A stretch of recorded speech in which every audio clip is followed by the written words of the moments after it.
نحمده ونصلي على رسوله الكريم اما بعد فاعوذ باللہ من الشیطان الرجیم بسم اللہ الرحمن الرحیم۔ جنرل نیوز کے پروگرام فضیلت رمضان کے ساتھ خواجہ عاشق حسین حاضر خدمت۔ ناظرین کرام، تاریخ اسلام بہت سارے واقعات اور حالات سے بھری ہوئی ہے۔ یوں تو اسلام میں کئی دن بڑی اہمیت اور فضیلت کے حامل ہیں، لیکن کچھ ایام ایسے جو ہیں فضیلت والے ہیں جنہوں نے اس تاریخ ہستی پر اور تاریخ میں بڑے انمٹ نقوش ثبت کیے ہیں۔ انہی ایام میں سے جنہوں نے پوری دنیا پر ایک اثرات مرتب کیے ہیں، ان میں سے ایک اہم دن وہ جو عام معافی کا دنیا میں سب سے بڑا دن ہے اور غلبہ اسلام کا پہلا دن ہے، میری مراد فتح مکہ ہے۔ ناظرین کرام، مشرکین مکہ کے مظالم جب حد سے بڑھ گئے،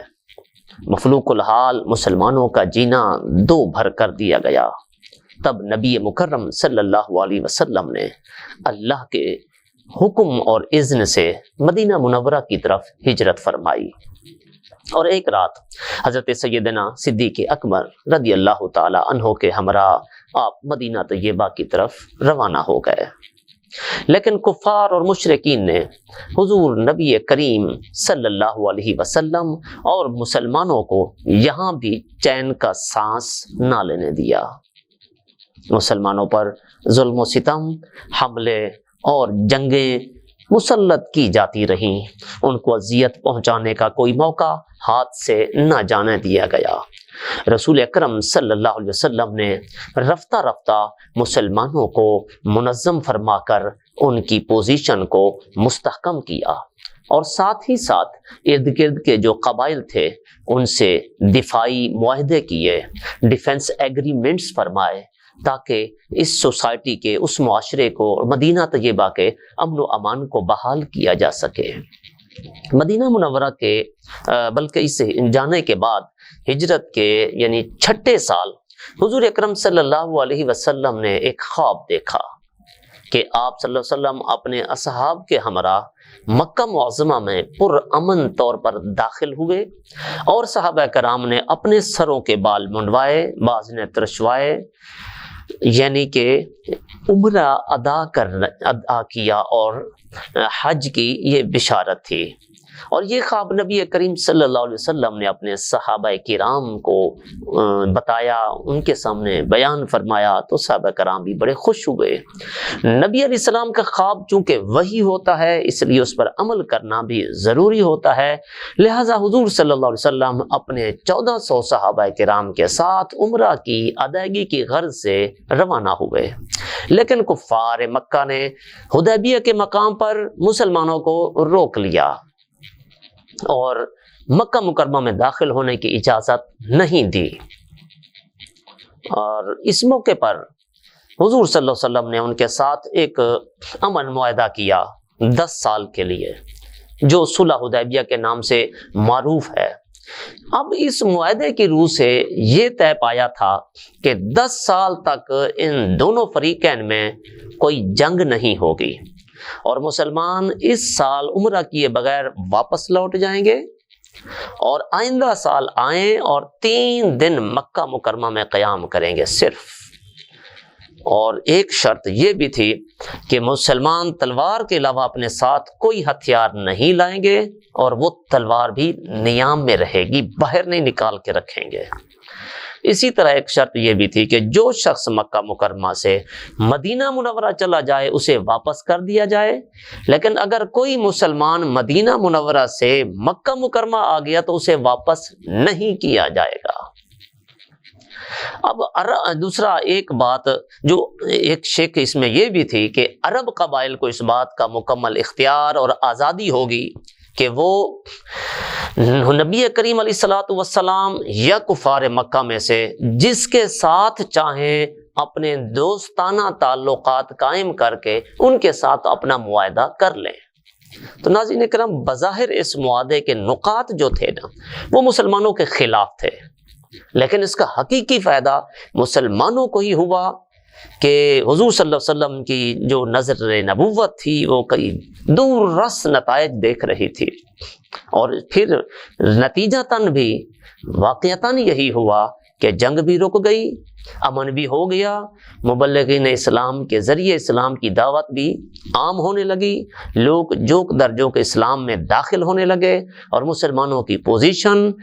روز بروز ایک مضبوط سے مضبوط تر ہوتی گئی، اور مسلمانوں کو ایک طاقت تسلیم کر لیا گیا۔ ناظرین اکرام، کفار مکہ زیادہ عرصے تک اس صلح معاہدیہ جو حدیبیہ تھا اس معاہدے پر زیادہ دیر کاربند نہ رہ سکے۔ انہوں نے مسلمانوں کے حلیف اور اتحادی قبیلہ بنو خزاعہ پر حملہ کر کے عملاً اس معاہدے کو توڑ دیا۔ حضور صلی اللہ علیہ وسلم کو جب اس بات کی خبر ہوئی تو سرور کونین صلی اللہ علیہ وسلم نے اہل مکہ پر حملے کا فیصلہ فرمایا، لیکن جنگی حکمت عملی کو اپناتے ہوئے انتہائی رازداری اور خفیہ انداز کے ساتھ تمام امور کو مخفی رکھتے ہوئے لشکر کو تیاری کا حکم دیا گیا۔ ناظرین کرام، 10 رمضان المبارک سن 8 ہجری کو، اور یہ تقریباً 630 عیسوی بنتا تھا، اس کے مطابق رسول اللہ اکرم صلی اللہ علیہ وسلم مدینہ منورہ سے 10,000 مجاہدین اسلام کا ایک لشکر لے کر وہ روانہ ہوئے، اور 20 رمضان المبارک کو ایک فاتح کی حیثیت سے اپنے اصلی وطن مکہ مکرمہ میں داخل ہوئے۔ مدینہ منورہ سے چلتے وقت حضور اکرم صلی اللہ علیہ وسلم اور صحابہ کرام علیہم الرضوان روزے کی حالت میں تھے۔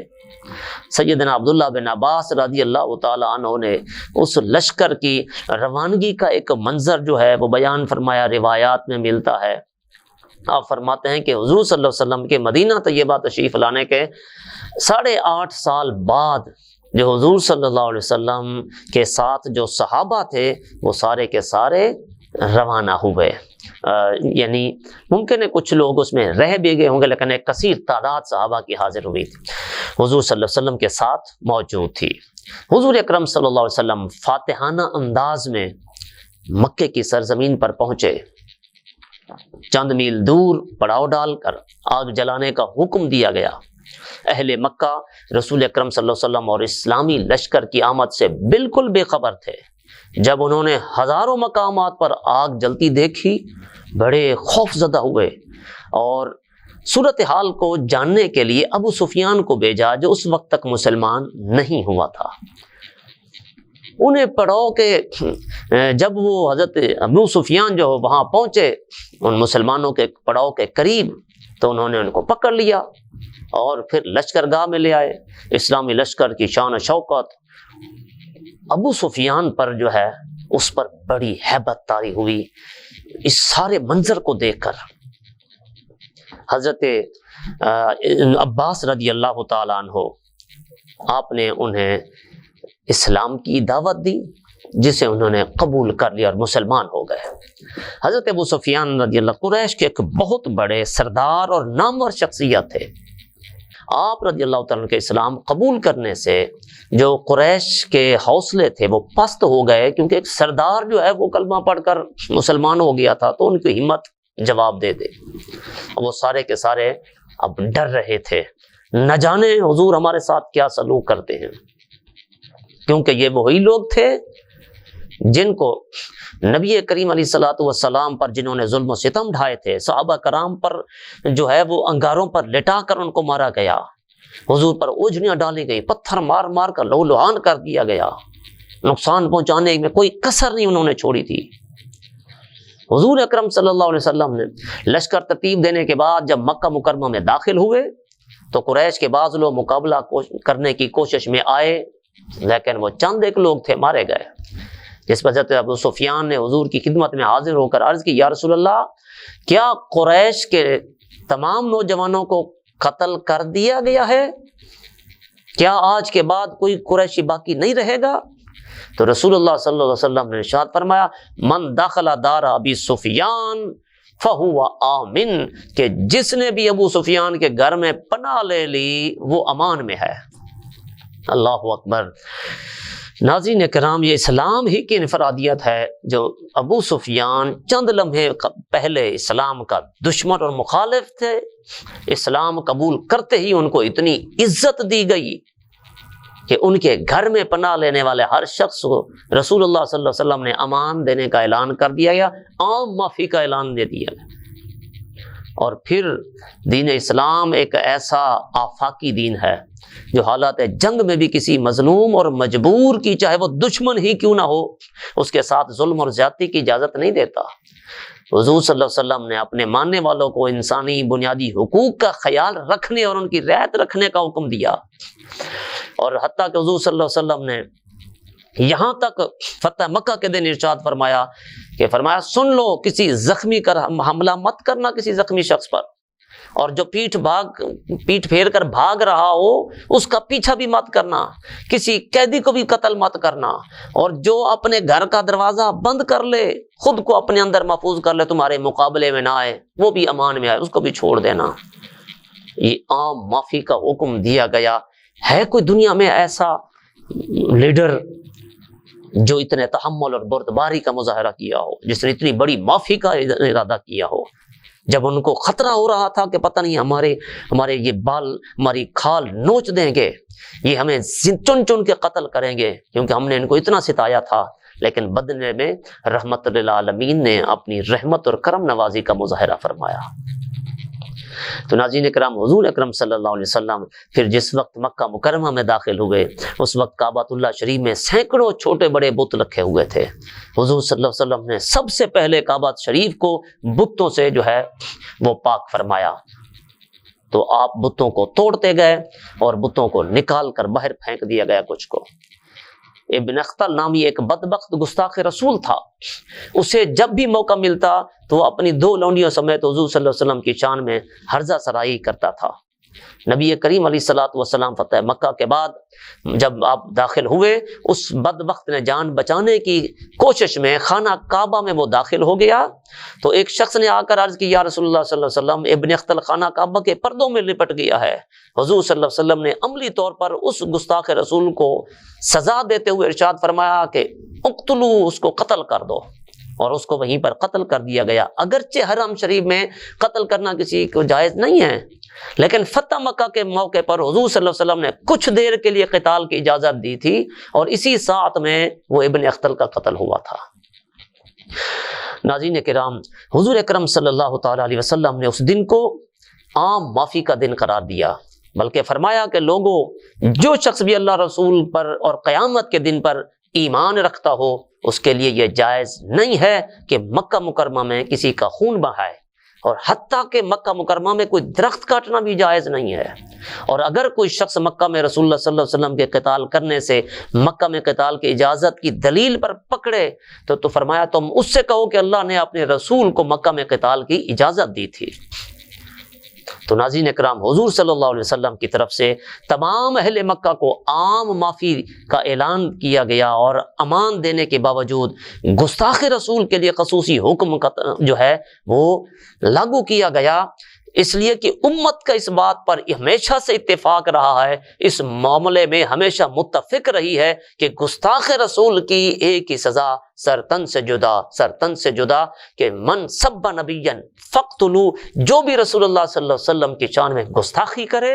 اس کو زندہ رہنے کا پھر کوئی حق حاصل نہیں رہتا۔ اس پر علماء امت کا اتفاق ہے۔ نبی کریم علیہ الصلوۃ والسلام کیونکہ شارع اسلام ہے، بانی اسلام ہے، جو شخص آپ کی ذات مبارکہ اور آپ کی شان مبارکہ میں توہین کا مرتکب ہوتا ہے وہ کسی رعایت کے مستحق نہیں ہے۔ اگرچہ گستاخ رسول کو قتل کرنے کی اجازت عوام الناس کو دی جائے تو اس کی بڑی خرابی لازم آئے گی کہ جس کا جب جی چاہے گا کسی اپنے مخالف یا دشمن پر توہین رسالت کا الزام لگا کر اسے قتل کر ڈالے گا، جس سے معاشرے میں فساد اور بگاڑ پیدا ہوگا، معاشرے میں ہر طرف جو ہے وہ جنگل کا قانون جو ہے وہ راج کرنے لگ جائے گا۔ لہذا اس بات کی تو اجازت نہیں دی جا سکتی کہ عوام قانون کو اپنے ہاتھ میں لے، لیکن حاکم وقت کو یہ بات پیش نظر رکھنی ہوگی، جو شخص بھی گستاخی رسول کا مرتکب ہوتا ہے وہ واجب قتل ہے، لہٰذا اس قانون پر عمل درآمد جو ہے وہ بھی حکومت کی ایک اہم ترین ذمہ داری ہے، اور اگر حکومت اس قانون پر کما حق ہو عمل نہ کیا اور ڈھیلے پن کا جو ہے وہ مظاہرہ کیا تو پھر اس طرح کے طوفان بدتمیزی اور گستاخی کے واقعات میں اضافہ ہوتا رہے گا، جو ہم اپنے ارد گرد کے معاشرے میں ہم کھلی آنکھوں سے دیکھ رہے ہیں۔ لہٰذا ان حالات و واقعات اور حکومت وقت کو بے اعتنائی پر مجبور ہو کر کوئی بھی نوجوان یا کوئی بھی شخص قانون کو اپنے ہاتھ میں لیتے ہوئے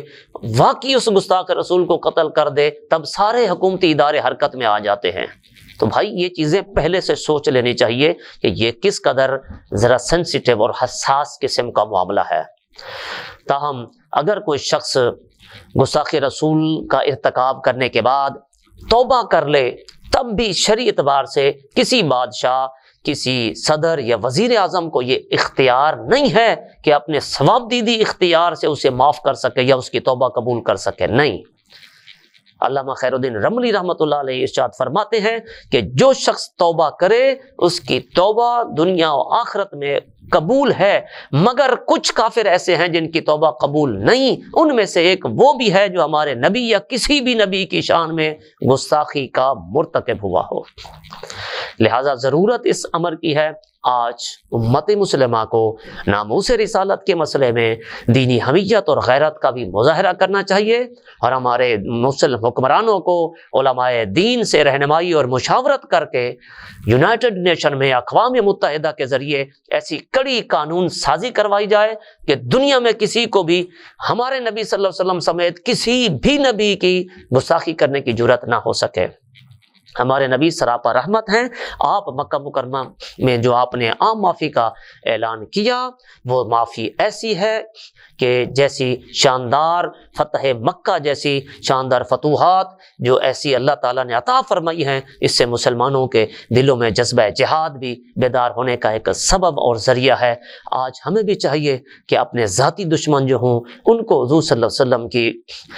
سنت اور طریقے پر عمل پیرا ہوتے ہوئے ان کو معاف کر کے سونا چاہیے، بلکہ اگر آپ چاہتے ہیں کہ اپنے کندھوں سے بوجھ اتر جائے، اپنا مائنڈ، آپ کا دماغ جو ہے وہ اطمینان کی زندگی گزارے، تو اس کا سادہ اور آسان سا طریقہ یہی ہے کہ جب بھی آپ رات کو سونے کے لیے اپنے بستر پر لیٹیں تو آپ رب کی بارگاہ میں یہ دعا کے لیے ہاتھ اٹھا دیں کہ باری تعالیٰ جس نے بھی میرا دل دکھایا ہے، جس نے میرے ساتھ زیادتی کی ہے، مولا میں نے ان سب کو معاف کر دیا ہے۔ پھر عرض کریں کہ مولا معاف کرنا تیری سنت ہے اور تو معافی کو پسند فرماتا ہے، میں نے سب کو معاف فرما دیا ہے، اب تو بھی مجھے معاف فرما دے۔ تو پھر رب تعالیٰ سے اپنے گناہوں کی معافی مانگے، جنہوں نے آپ کا دل دکھایا ان سب کو صدق کے دل سے معاف کر دیں۔ آپ دیکھیں گے آپ کے دل میں